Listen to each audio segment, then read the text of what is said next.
በስመ አብ ወወልድ ወመንፈስ ቅዱስ አሃዱ አምላክ አሜን። እንደምን አላችሁ? እንደምን ሰነበታችሁ? የእግዚአብሔር ሰላምታ በያላችሁበት ይድረሳችሁ እያልኩ ሰላምታዬን እጀምራለሁ። የሜላድ ጥንታዊ የብራና ጽሑፍ ማዕከል እንግዲህ በዚህ ማዕከል ውስጥ በብዛት ከተሰሩት መጻሕፍቶች መካከል መጻሕፍተ ብሉያት የሚባሉት ከኦሪት ዘፍጥረት እስከ ትንቢተ ሚክያስ ድረስ ያለው የኦሪት መጻሕፍት ተዘጋጅቷል። ይህ መጽሐፍ በሚዘጋጅበት ጊዜ እንግዲህ ከ600 በላይ የሚሆን የፍየል ቆዳዎችን ፈጅቷል። ከዚያም ቀለሙ፣ ስዕሉ፣ ሀረጉ እነዚህን ሁሉ ነገሮች አካቶ ከ9 በላይ የሚሆኑ ጸሐፊዎች፣ ሀረግ ሰሪዎች፣ ሰዓሊዎች፣ ደጓሾች ሲጨመሩበት ደግሞ ከ15 እስከ 20 የሚደርሱ ባለሙያዎች ተሳትፈውበት በይህ የመጽሐፍ ቅዱስ ክፍል በልሳነ ግዕዝ ተዘጋጅቶ ለአገልግሎት በቅቷል። ብፁዓን አባቶች በሀገር ውስጥም በውጭውም ዓለም ያላችሁ ሁላችሁም የዚህ ተቋም ባላደራ ባለቤት ናችሁ ብለን ነው የምናምነው። የሜላድ ጥንታዊ የብራና ጽሑፍ ማዕከል አባልም ባለቤትም ናችሁ ብለን ነው የምናምነው።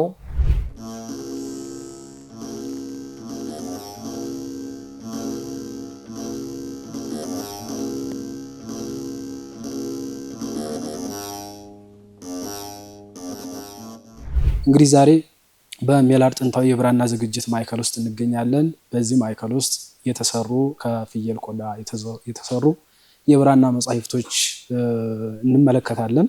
እነዚህ የብራና መጻሕፍቶች ከፍየል ቆዳ መፋቅ ጀምሮ መጻሕፍቶቹ በጥራዝ ተዘጋጅተው ተጽፈው በድኩሰት ተዘጋጅተው ስዕል ተስሎባቸው ሀረግ ተሰርቶባቸው ለአገልግሎት እስከሚውሉበት ጊዜና ሰዓት ድረስ በዚህ ማዕከል ውስጥ ይሰራሉ ማለት ነው። ይህ መጽሐፍ ሲጻፍ ግን ዝም ብሎ የተጻፈ አይደለም፣ ወይም መጽሐፍ ብቻ አይደለም። ብዙ እርማት አስፈልገውታል። እርማቱ የሚታረመው የቃል ግድፈት ብቻ አይደለም፣ ወይም ደግሞ የአረፍተ ነገር መጉደል ብቻ ሳይሆን እንደሚታወቀው ከጥራት ጋር ስለሚሰራ ድርጅቱ ጥራትን መሰረት ያደረገ ሁላ ነው ማለት ነው።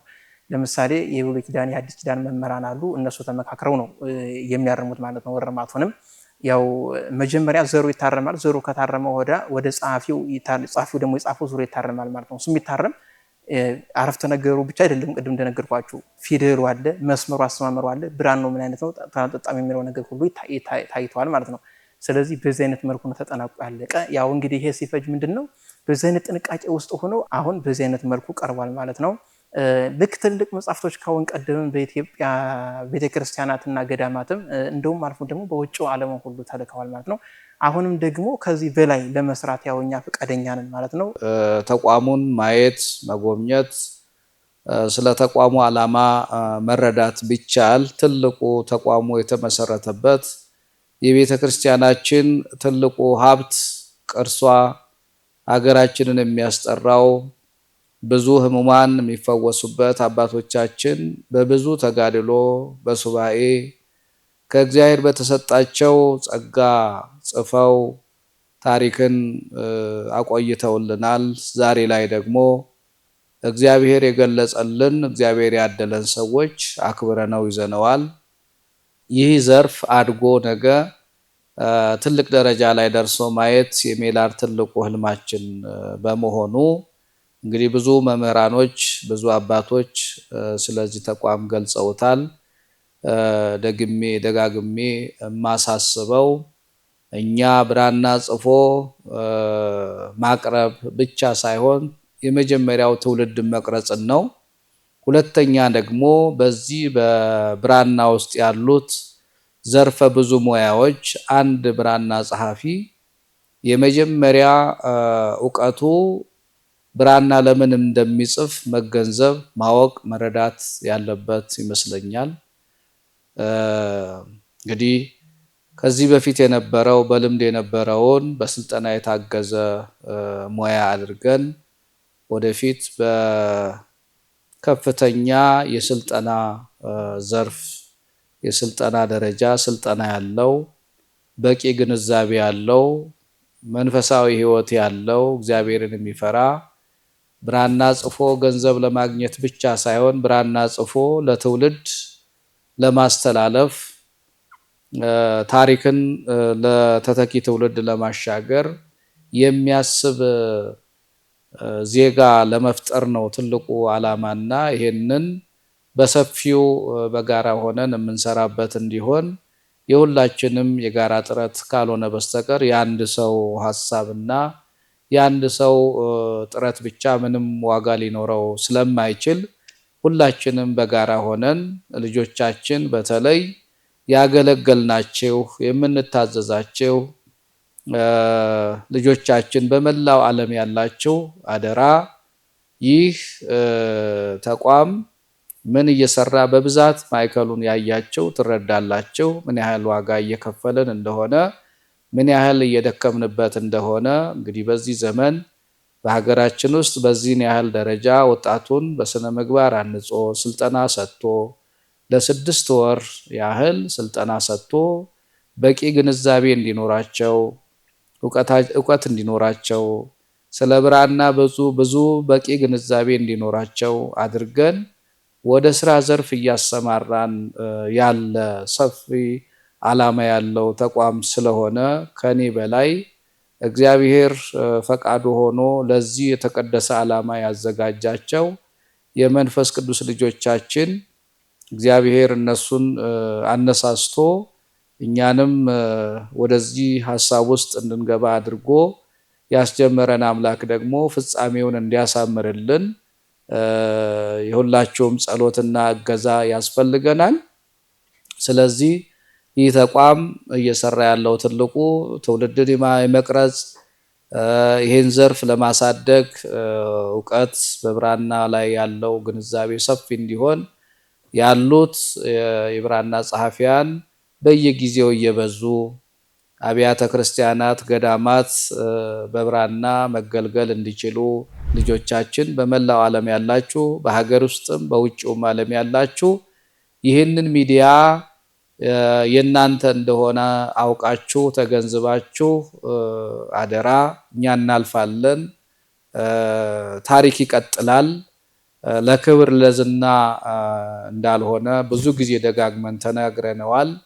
ስለዚህ እንግዲህ እነዚህን ሁሉ ከ43 እስከ 45 የሚደርሱ ማዕከል ውስጥ ያሉ ወጣቶች እዚሁ ሰልጥነው ሙያውን በደንብ ጠንቅቀው አውቀው ከብራና ቆዳ ዝግጅት ጀምሮ በዚህ መልኩ እንግዲህ ቅድም ስታዩት የነበረው በሰፊው መጻሕፍት ለአገልግሎት እስኪበቃ ድረስ የተዘጋጀው በዚሁ በሜላር ጥንታዊ የብራና ጽሑፍ ማዕከል ውስጥ ነው። ማዕከሉ እንግዲህ እግዚአብሔር ፈቃዱ ሆኖ በዚሁ በታላቁ ገዳም ደብረ ሊባኖስ መግቢያ ጫጋል ላይ ነው እንግዲህ ማዕከሉ ያለው። ወደፊት የራሱ የሆነ መንግስት በሰጠን ሰፊ ቦታ ላይ ማዕከል ተገንብቶ አስተዳደሩን ስልጠናውን ማዕከሉ እየያዘ ገዳሙ ታላቁ ገዳም ደግሞ በበላይ ጠባቂነት እንዲመራው እንጂ እኛ የምንከብርበት እኛ የምንወደስበትና የምንነሳበት ሳይሆን ታላቁ ገዳም የሁላችንም ክብር ሁላችንም ለዚህ ክብር የበቃንበት ሁላችንም ነገ ከዚህ ዓለም ስንለይ የምናርፍበት ታላቁ ገዳም ስመጥር የሆነ ገዳም የእኚህ ቅዱስ አባት በረከት ያለበት ታላቁ ገዳም ካለው ክብርና ዝና ቀጥሎ ደግሞ በዚህ ዘርፍ ይሄንን ሙያ በቀጣይነት ገዳሙ ማሰልጠኛ ተቋም ኖሮት በብራና ጽሑፍ በብራና ቆዳ ዝግጅት በቅዱሳን ስዕላት የማሰልጠኛ ተቋም እንደማንኛውም ታላላቅ በሀገራችን እንዳሉት መንፈሳዊ ኮሌጆች እንደ አንድ ጉባኤ ቤት የዚህ ማዕከል ትልቁ ዓላማ ለዚህ ዓላማና ለዚህ ሐሳብ ማድረስ ስለሆነ ሁላችንም በጋራ ሆነን ይህንን ተቋም ከፍ አድርገን በገዳማችን እንግዲህ ከጉባኤ ቤቱ ቀጥሎ ደግሞ ይሄ ተቋም እንደ አንድ ጉባኤ ቤት ሆኖ ደግሞ ተጠርቶ ባለሙያዎች እያፈራ ለዘርፉ እንዲያበረክት እንድናደርግ የሁላችንም የሥራ ድርሻ እንዲሆን በእግዚአብሔር ስም አደራ እላለሁኝ። ምዕመናንም ብራና መጻሕፍትን ማግኘት በሚፈልጉበት ሰዓት በቅርብ ማግኘት የሚችሉ ሌሎች አካላት በመሃል ሆነው ተጠቃሚውንና ባለሙያውን የሚያገናኙ አካላትም የራሳቸውን ሌላ ተግባር ውስጥ ወደ ሌላ ተግባር ገብተው ስራቸውን እንዲሰሩ ይህንን ዘርፍ ደግሞ ለባለሙያውና ለተጠቃሚው ቢተውለት ብለን እናስባለንና እግዚአብሔር እንግዲህ የጅማሬም የፍጻሜም ባለቤት እሱ ነውና ያስጀመረን አምላክ እንግዲህ ፍጻሜውን እንዲያሳምርልን የሁላችሁም ጸሎታችሁ እገዛችሁ ከጎናችን እንዲሆን ብለን እናሳስባለንና እግዚአብሔር ሀገራችንን ኢትዮጵያን ይጠብቅልን። ሰላም እግዚአብሔር ከሁላችን ጋር ይሁን። ወስብሐት ለእግዚአብሔር ወለወላዲቱ ድንግል ወለመስቀሉ ክቡር። ይቆየን።